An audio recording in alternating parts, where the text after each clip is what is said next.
Hello friends, मैं हूं doctor Priyanka Mittal. मैंने पीएचडी की है, नेट क्लियर किया है और मैं ये चाहती हूँ कि मैं अपना नॉलेज आप सभी के साथ शेयर करूँ। इसीलिए मैंने अपना यूट्यूब चैनल स्टार्ट किया है।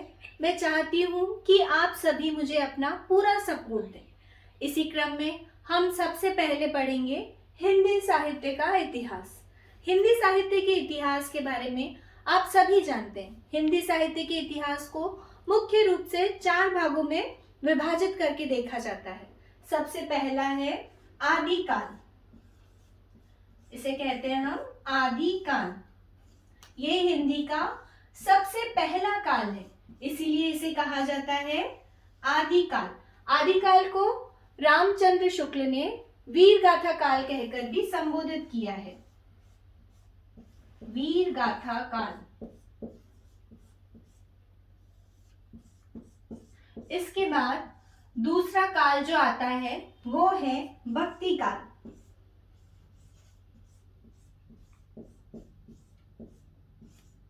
भक्ति काल को हम पूर्व मध्य काल कहकर भी संबोधित करते हैं।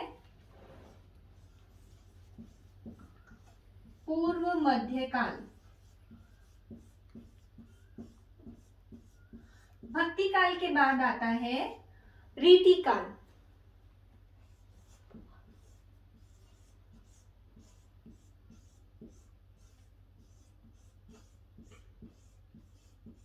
इसे कहा जाता है क्योंकि ये पूर्व मध्य काल है तो ये हुआ उत्तर मध्य काल।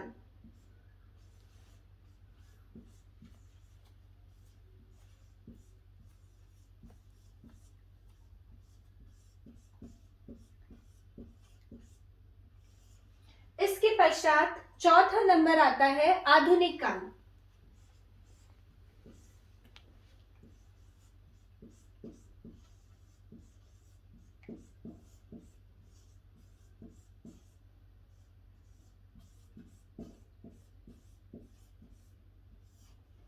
ठीक है, तो ये चारों हिंदी साहित्य के 4 काल हैं। अगर हम इनका समय विभाजन देखें कि कौन सा काल किस समय तक आता है, तो हम आचार्य रामचंद्र शुक्ल के मत को अगर हम देखें तो उनके अनुसार है आदिकाल का समय उन्होंने बताया है संवत 1050 से 1375।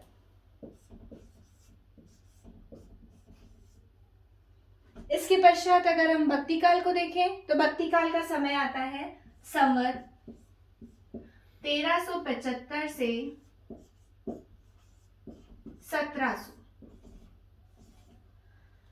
रीति काल का समय आता है संवत 1700 से 1900 और इसी प्रकार आधुनिक काल आता है संवत 1900 से लेकर अब तक का समय जो है उसे हम आधुनिक काल कहकर संबोधित करते हैं। तो हम अब एक एक करके चारों काल का अध्ययन करेंगे। आज की जो मैंने वीडियो बनाई है ये वीडियो आदिकाल के संबंध में है। हम आज आदिकाल का अध्ययन करेंगे और इसके बारे में जानेंगे कि इस काल के कौन कौन से प्रमुख कवि थे, इस काल का क्या क्या नामकरण दिया गया है, इस काल की प्रमुख रचनाएं कौन कौन सी हैं। तो आइए हम पढ़ते हैं आदिकाल।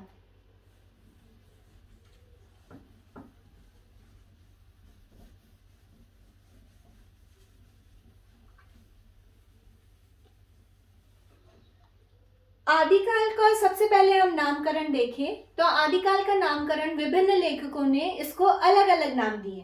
तो सबसे पहले हम देखते हैं आदिकाल का नामकरण। इसके संबंध में अगर हम देखें तो जैसे आदिकाल है, आदिकाल को सर्वप्रथम आदिकाल नाम किसने दिया तो वो है आचार्य हजारी प्रसाद द्विवेदी। हजारी प्रसाद द्विवेदी ने आचार्य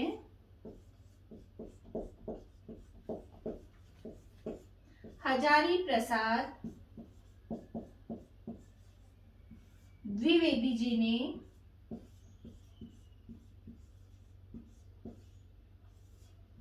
इसे नाम दिया है आदिकाल।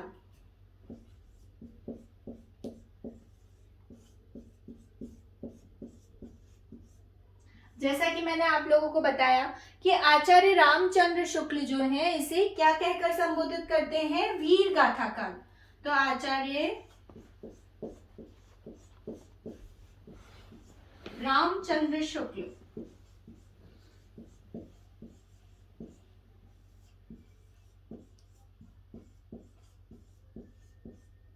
इसे क्या कहकर संबोधित करते हैं, वीर गाथा काल।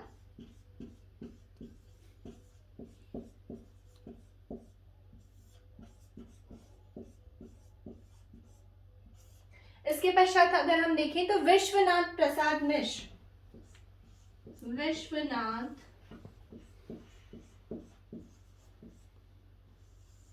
प्रसाद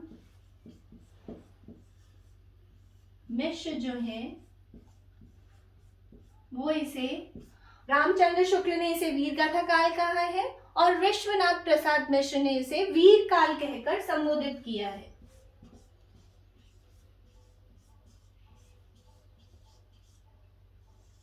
ठीक है ना, वीर काल कहा है। अब इसके पश्चात हम देखते हैं राहुल सांकृत्यायन जी। राहुल सांकृत्यायन जी ने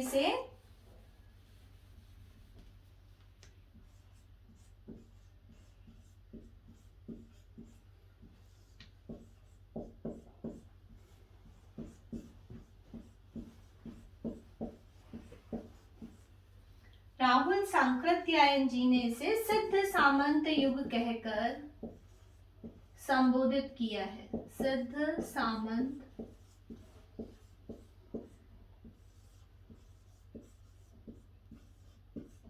इसके पश्चात हम देखें तो गणपति चंद्र शुक्ल,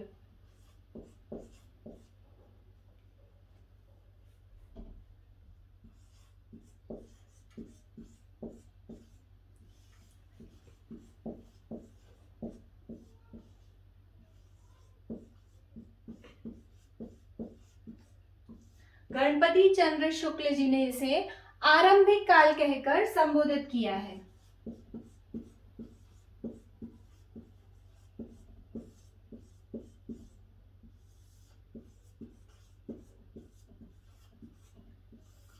मिश्र बंधु, मिलता जुलता नाम है इसके बाद। मिश्र बंधु को अगर हम देखें तो मिश्र बंधु ने इसे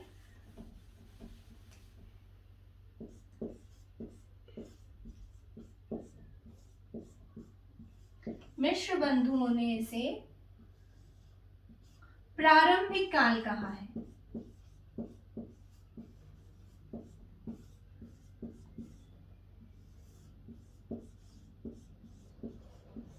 इसके पश्चात अंतिम हम देखें तो डॉक्टर राम कुमार वर्मा और जॉर्ज ग्रियर्सन ने इसे चारण काल कहकर, राम कुमार वर्मा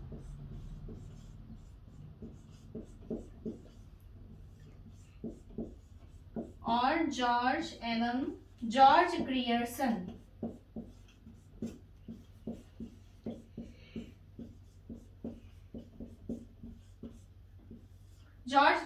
ने इसे चारण काल कहकर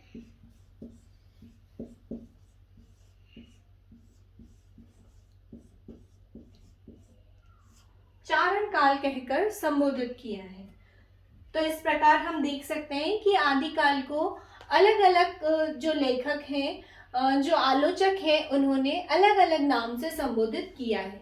इसके अंतर्गत आचार्य हजारी प्रसाद द्विवेदी का जो मत है, आदिकाल सर्वमान्य है, सबके द्वारा आदिकाल नाम को अधिक स्वीकार किया गया है। तो इस प्रकार हम देख सकते हैं कि हिंदी साहित्य में जो आदिकाल है उसका अलग अलग प्रकार से नामकरण किया हुआ है।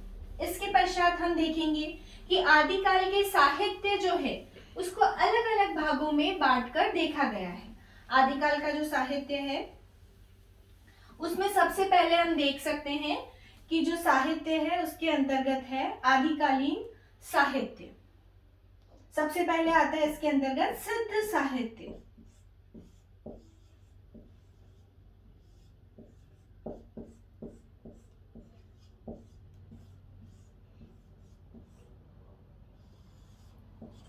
ये जो सिद्ध साहित्य है इसके अंतर्गत कुल 84 सिद्ध माने गए हैं।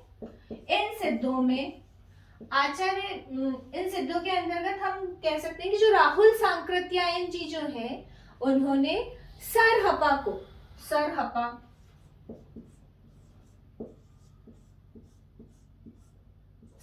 को इन्होंने पहला सिद्ध माना है। यद्यपि इन्होंने जो 84 सिद्ध बताए हैं इनका कोई भी कालक्रम नहीं बताया है, फिर भी इन्होंने सरहपा को पहला सिद्ध माना है। और अगर हम देखें तो सिद्ध साहित्य के अंतर्गत जो ये सरहपा जो है इनकी प्रमुख रचना है दोहा कोश।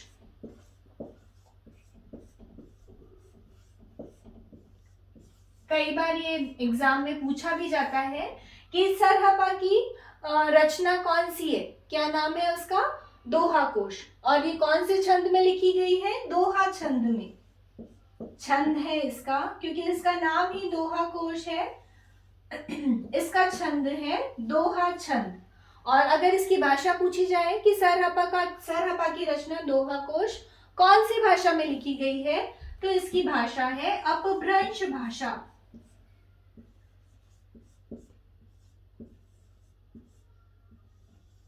ठीक है, तो इसके अंतर्गत कुल 84 सिद्ध माने गए हैं। सरहपा को पहला सिद्ध माना गया है। दोहा कोश इनकी प्रमुख रचना है। इसके अंतर्गत छंद दोहा छंद है और इसकी भाषा अपभ्रंश है। इसके बाद अगर हम देखें तो सिद्ध साहित्य के बाद नंबर आता है नाथ साहित्य।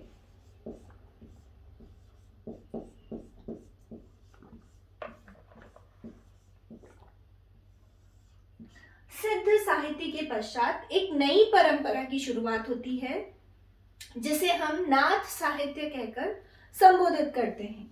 जिस प्रकार मैंने आपको बताया कि सिद्ध 84 सिद्ध हैं, उस प्रकार नाथ जो हैं वो 9 नाथ माने गए हैं। इन नाथों की संख्या 9 मानी गई है तथा इनमें सर्व प्रमुख नाथ जो हैं उनका नाम है गोरखनाथ।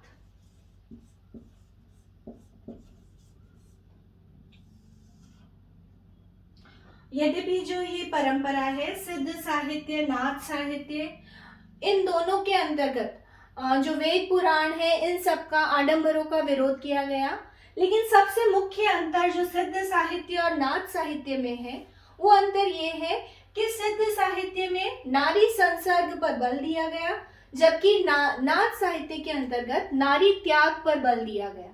तो ये ही इन दोनों का मुख्य अंतर है कि इसमें नारी के त्याग पर बल दिया गया। इसके पश्चात आता है जैन साहित्य।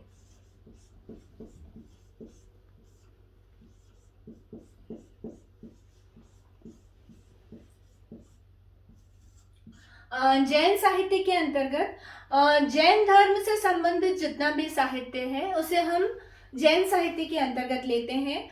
और स्वयंभू जो है वो इस साहित्य के सर्व प्रमुख कवि, उनका नाम है स्वयंभू।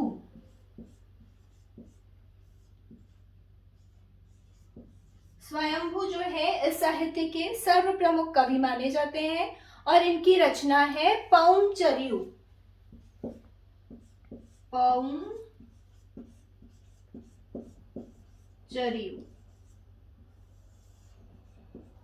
इसके अंतर्गत ये जो रचना है पौंचर्यू, इसके अंतर्गत इन्होंने श्री राम के चरित्र का वर्णन किया है।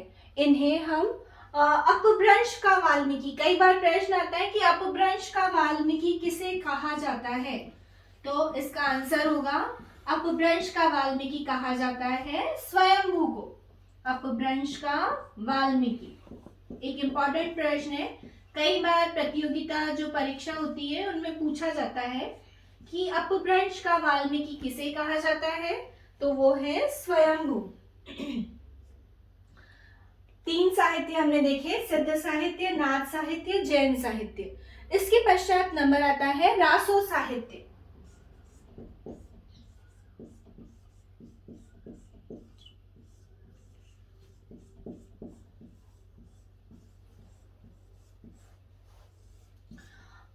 इसके अंतर्गत जो राजस्थानी साहित्य जो है उसे हम रासो साहित्य के अंतर्गत लेते हैं। अधिकांशतः जो राजाश्रय कवि थे उनके द्वारा अपने राजाओं की प्रशंसा में या तो वीर गाथात्मक रचनाएं लिखी गई।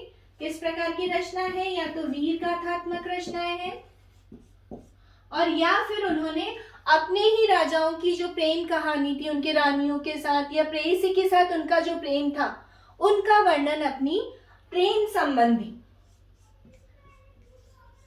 जो रचनाएं हैं ये सब आती है रासो साहित्य के अंतर्गत। ये 4 हुए हैं। इसके पश्चात अंतिम है लोक साहित्य।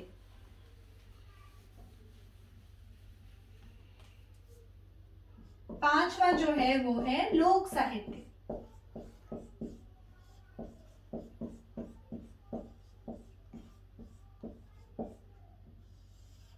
आचार्य शुक्ल जी ने इस 5वें मत का समर्थन किया है।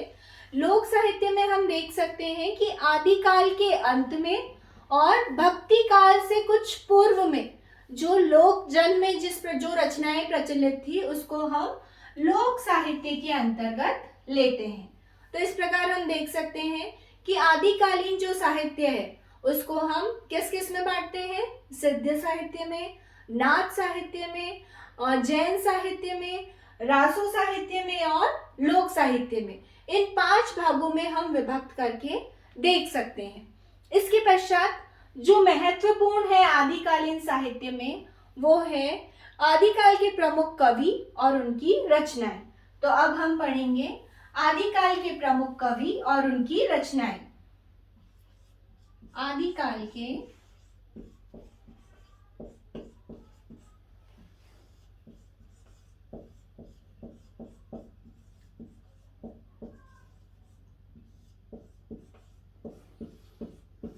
प्रमुख कवि एवं उनकी रचनाएं।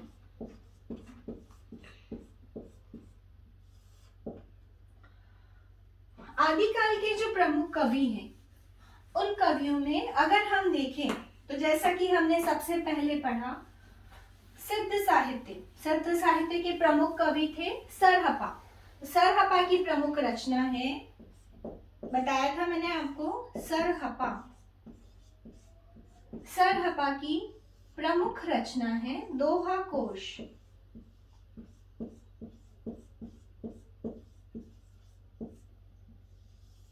सबसे पहले आएगी सरहपा की दोहा कोश। फिर हम देखते हैं दलपति विजय।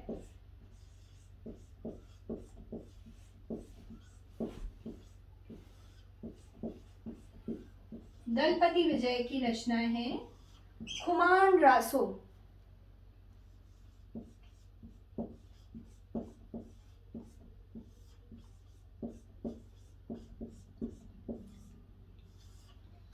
चंदवरदाई।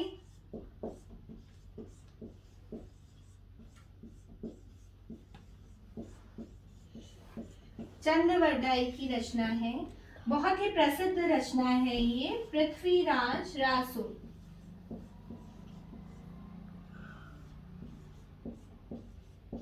इस ग्रंथ को हिंदी का प्रथम महाकाव्य, ये चंदवरदाई हुए हिंदी के प्रथम महाकवि और ये जो ग्रंथ है इसे हिंदी का प्रथम महाकाव्य भी कहा जाता है। अगर प्रश्न पूछा जाए कि हिंदी का प्रथम महाकाव्य किसे माना जाता है तो आपका जवाब होगा पृथ्वीराज रासो। इसके पश्चात आता है नरपति नाल्ह।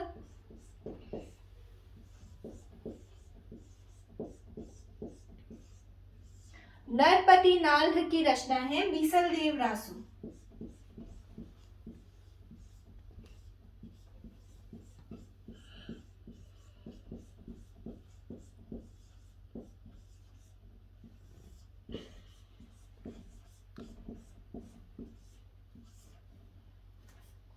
इसके पश्चात है नरपति नाल्ह के बाद हम देख सकते हैं जगनिक कवि जिनकी रचना है परमाल रासो।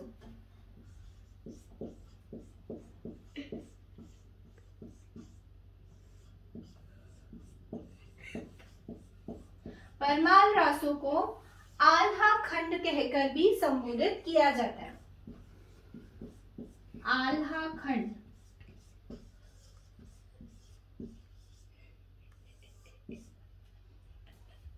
इन रचनाओं के बाद अगला नंबर आता है शारंगधर। शारंगधर की रचना है हमीरासो।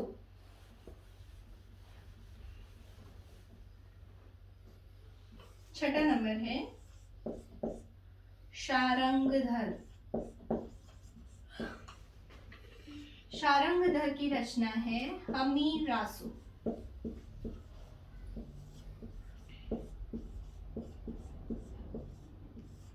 इसके पश्चात अगली रचना है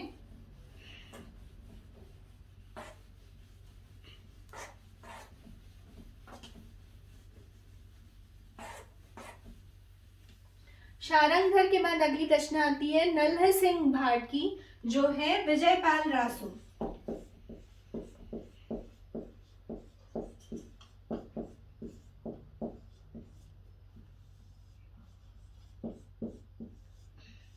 ये है विजयपाल रासो।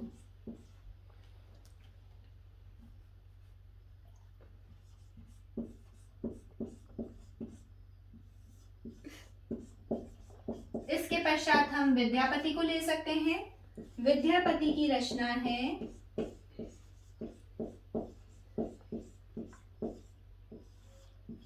कीर्तिलता,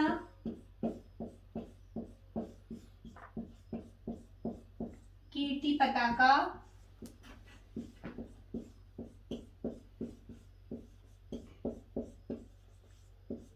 कीर्तिलता, कीर्ति पताका और पदावली।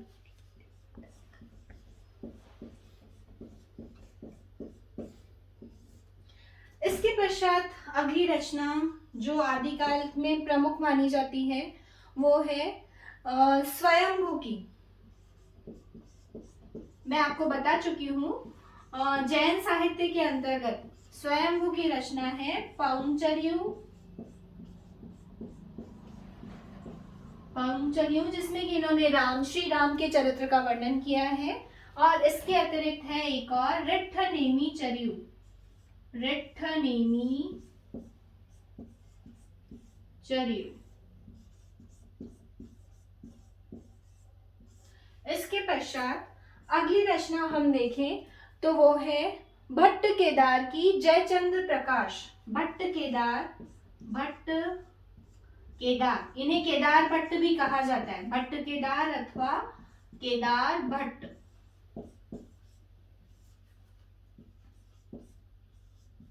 इनकी रचना है जयचंद्र प्रकाश।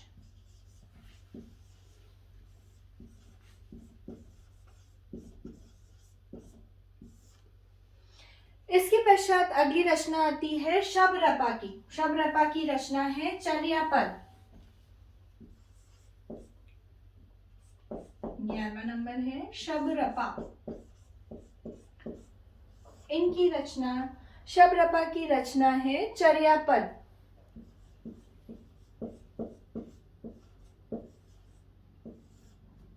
इसके पश्चात अगला नंबर आता है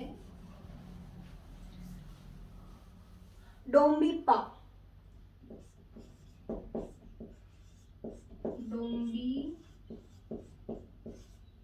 डोम्बिपा। डोम्बिपा की जो रचना है उसका नाम है डोम्बी गीतिका। इन्हीं के नाम से संबंधित है डोम्बी गीतिका।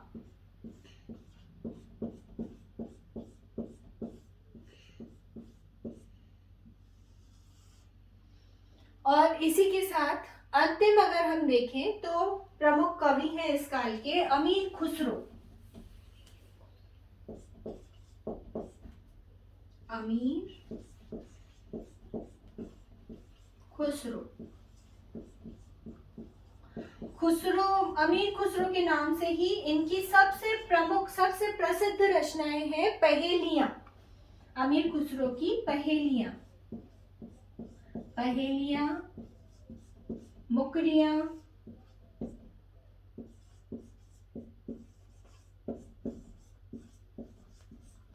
और खालिक बारी। खालिक बारी।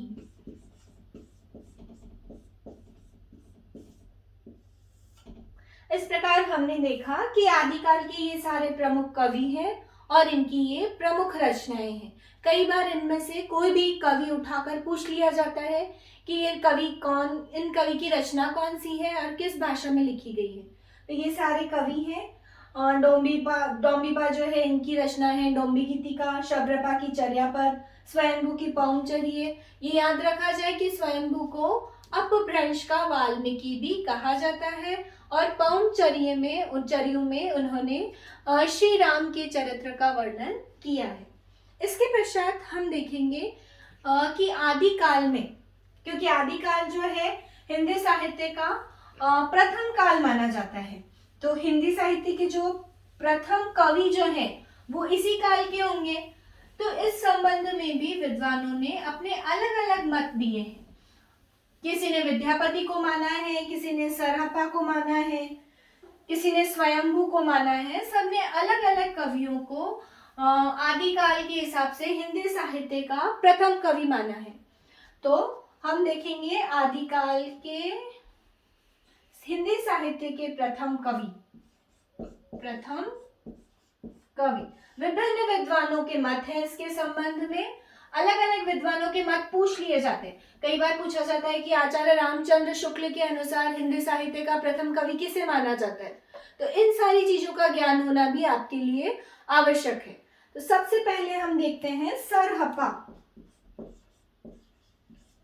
सरहपा को राहुल सांकृत्यायन जी ने सरहपा को हिंदी साहित्य का प्रथम कवि किसने माना है? राहुल सांकृत्यायन जी ने। राहुल सांकृत्यायन जी। सरहपा की प्रमुख रचना है दोहा कोश। और कौन सी भाषा में लिखी गई है? ये अपभ्रंश भाषा में लिखी गई है। इसके पश्चात आता है पुष्य या पुण्य कवि। पुष्य कवि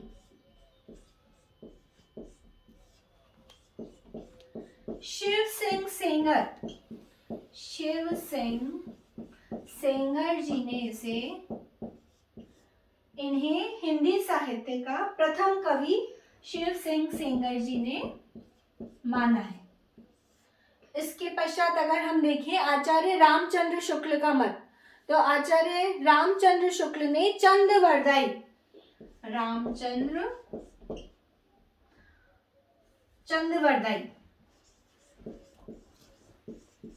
चंदवरदाई को हिंदी साहित्य का प्रथम कवि किसने माना है? रामचंद्र शुक्ल जी ने। पर क्योंकि पृथ्वीराज रासो की प्रामाणिकता ही पूर्ण सिद्ध नहीं है और इनकी रचना बहुत बाद में उपलब्ध होती है, इसीलिए कवि इसे चंदवरदाई को प्रथम कवि स्वीकार नहीं करते हैं। और जो ये पुष्य कवि है, इनकी कोई भी रचना क्योंकि नहीं मिली है, इस कारण कह सकते हैं कि शिव सिंह सेंगर जी ने बिना किसी प्रामाणिकता के इन्हें प्रथम कवि माना है, जो स्वीकार्य नहीं है। इसके पश्चात हम देखते हैं विद्यापति।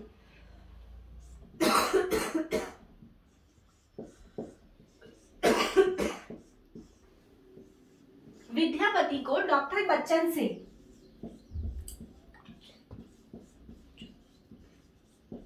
डॉक्टर बच्चन सिंह ने विद्यापति को हिंदी साहित्य का प्रथम कवि माना है। इसके पश्चात हम देख सकते हैं शालिभद्र सूरी।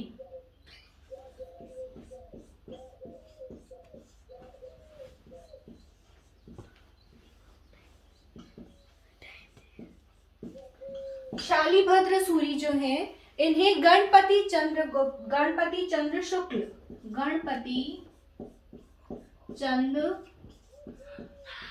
शुक्ल जी ने शालिभद्र सूरी को हिंदी साहित्य का प्रथम कवि माना है। इसके पश्चात आते हैं स्वयंभू।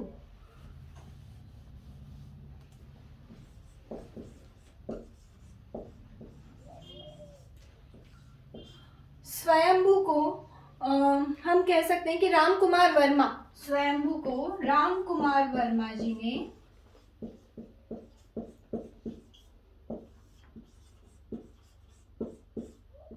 हिंदी साहित्य का प्रथम कवि माना है। और अंत में हम कह सकते हैं अब्दुल रहमान। अब्दुल रहमान जी को आचार्य हजारी प्रसाद द्विवेदी जी ने, आचार्य हजारी प्रसाद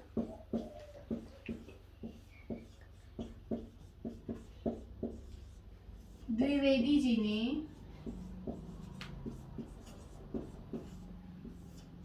अब्दुल रहमान को हिंदी साहित्य का प्रथम कवि माना है।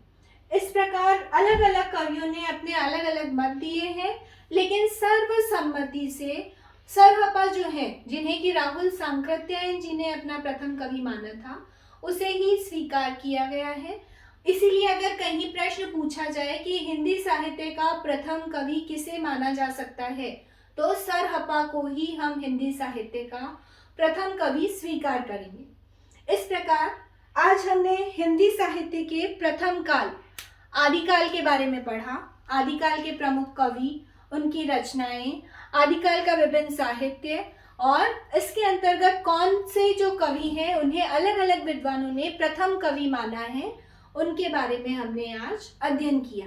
मैं आशा करती हूँ कि मेरी ये वीडियो आप सभी को पसंद आएगी और आप सभी अवश्य ही मुझे मोटिवेशन देंगे और अपना सहयोग प्रदान करेंगे। Thank you.